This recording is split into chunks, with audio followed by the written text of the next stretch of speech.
Produksi minyak kelapa sawit di Indonesia semakin meningkat dari tahun ke tahun. Peningkatan jumlah produksi ini tentunya sejalan dengan meningkatnya limbah yang dihasilkan. Salah satu limbah terbesar hasil pengolahan minyak kelapa sawit adalah limbah pome. Limbah pome merupakan limbah cair yang dihasilkan dari unit proses yang menyimpan bahaya besar bagi lingkungan.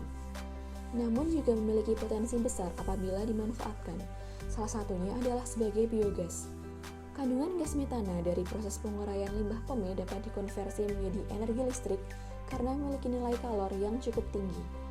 Maka dari itu, dengan melihat peluang ini, kami menawarkan suatu proses pengolahan limbah pome sebagai sumber energi listrik terbarukan yang lebih efektif serta efisien.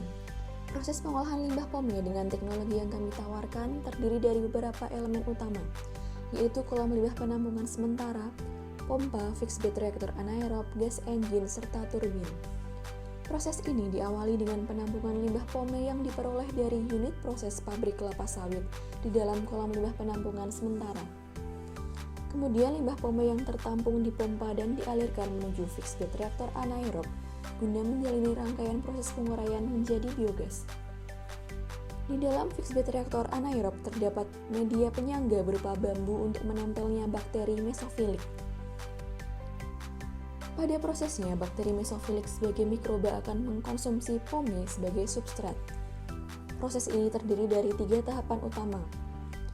Tahap hidrolisis memecahkan insoluble matters seperti lemak, polisakarida, protein, dan lain-lain menjadi bahan yang mudah larut dalam air, seperti karbohidrat dan asam lemak. Tahap asidogenesis akan menghasilkan substrat pada pembentukan gas metana. Pada tahap metanogenesis, bakteri metanogen akan mengubah asam dari proses asidogenik menjadi metana secara anaerob.